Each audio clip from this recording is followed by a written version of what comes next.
Michelle. Good morning, sir. You are Joshua Barlow. Yes, ma'am. This is cause number 18-26688. Mr. Barlow is on probation for possession of a controlled substance. A motion has been filed. What is the announcement? Judge, we did a short reset on this one because we had a court date out in Harris County. Was in hopes that they would go ahead and dismiss that one then, but it looks like we will be moved to the trial docket. I believe they're going to try to subpoena the plaintiff over there. And so I don't know how long it's going to be or when.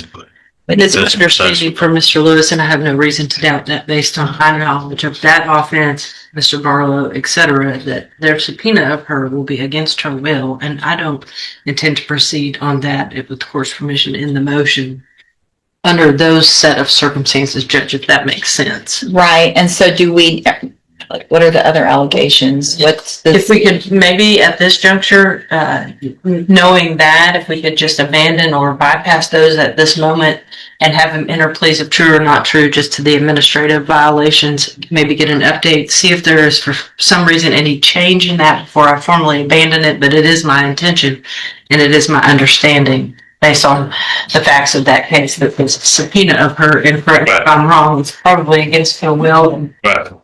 Over there, I mean, are we going to wait 3 years for him to go to misdemeanor trial? No, we're doing it here. And if you want to get her here or try, that's a good thing. If not, we're not waiting on that. So let's go ahead and go through the motion and get pleas of true or not true. And I will, it looks like, skip number 1, number 2. Just those 2. It looks like it have to do with that other case. Okay. Mr. Barlow, raise your right hand, please, sir. Do you swear or affirm the testimony you're going to give in this hearing will be the truth, the whole truth, and nothing but the truth? Yes. Thank you, sir. And will he waive the formal reading of the motion? Yes. Get this done real quick. Hold on. Sorry.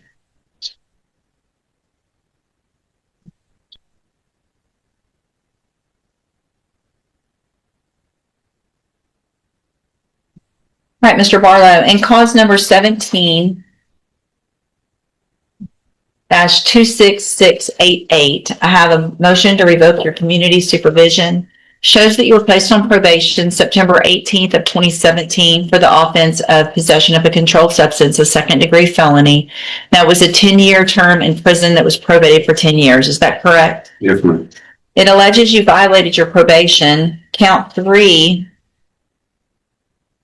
alleges that you failed to remain in Jefferson County as ordered and that you were in Harris County, Texas, November 8th of 2025, and that was without permission of Jefferson County probation. Is that true or not true? Yes, ma'am.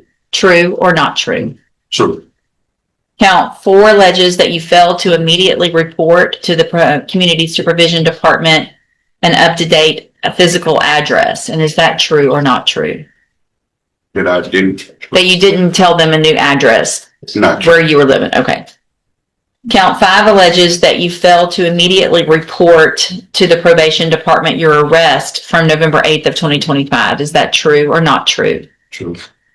Count 6 alleges that you provided a urine sample March 4th of 2025 and April 8th of 2025 that tested positive for tetrahydrocannabinol. And is that true or not true? Can you say what is Marijuana. Oh, true. Count 7 alleges that you're behind in your court-assessed fees as of November 19th of 2025 in the amount of $4,734. And is that true or not true? True. Did you enter your pleas of true to counts 3, 5, 6, and 7 freely and voluntarily? Yes, ma'am. And did you plead true to those counts because they're actually true? Yes, ma'am. All right, then I'm going to find that you entered your pleas of true to counts 3, 5, 6, and 7 freely and voluntarily. Find those counts true. Find sufficient evidence to revoke your probation, but I'm going to reset your case for a sentencing hearing. We'll get an updated pre-sentence report, find out anything else about those cases in Harris County, and then we'll come back at that date for sentencing. Are you currently wearing a drug patch? Are you ordered to wear a drug patch? Before you leave today, I want you to have a seat in the jury box. We're going to get a drug test this morning. All right, have a seat. Actually, come over here first and get a thumbprint, and then have a seat for a drug test. Good morning, ma'am. Are you Brittany Davis? Yes, ma'am. And will your client waive the formal reading of the indictment? She does. Ms. Davis, in cause number 25, DCCR 1450, you're charged with a second-degree felony offense of assault on a peace officer, and that's from May 19th of 2025. And how do you plead to that charge? Judge, it is a reduced charge. Oh, I'm sorry. Yes, Judge. Y'all gotta Sorry. stop me before I get too far. Hold on a second. Let me withdraw everything I just said. So it's the class A, just a regular assault. Resistance test.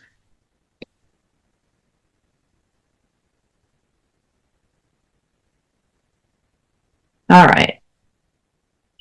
This pulled up right now.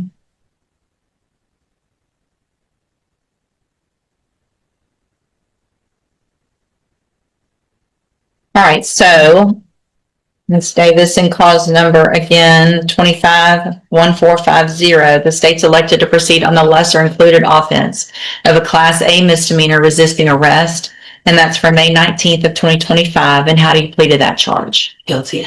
Are you pleading guilty freely and voluntarily? Yes, ma'am. And are you pleading guilty because you did what they've charged you with? Yes, ma'am. I have here on the tablet some documents that have your signature on them that the state's marked as exhibit number 1. Before you signed these, did you go over them with Mr. Lewis? Yes, ma'am. Do you fully understand them? Yes. And do you understand, if I follow the agreement that you've made with the district attorney, that you'll be waiving or giving up any right to appeal? Yes, ma'am. And it looks like the agreement is for a 1-year deferred probation. There would be a $500 fine, and you would be required to follow all of the rules and conditions of probation. Is that your understanding? Yes, ma'am. And are you a U.S. citizen? Yes. State finish number 1. No objection, Judge. It's admitted. Is there any evidence that Ms. Davis is not competent? All right, ma'am, I'm going to find that you entered your plea of guilty freely and voluntarily, find that you're mentally competent and understand the nature and the consequences of your plea, find sufficient evidence to find you guilty. However, I'm going to follow the agreement that you made with the district attorney and defer all proceedings and place you on probation for 1 year. You're ordered to pay that $500 fine and to follow all of the rules and conditions of probation. If you do that, this is a great opportunity because you have a conviction on your record. And at the end of the probation, if you successfully complete it, the case will actually be dismissed and you'll never have the conviction.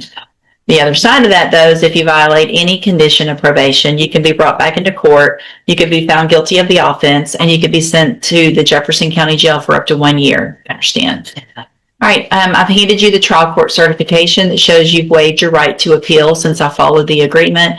You need to stop and talk to probation or have a seat in the courtroom until she's ready to call you up. She's at that desk right there. So just watch for her to call your name. She'll go over your paperwork with you. All right. Bless you, ma'am. Thank y'all.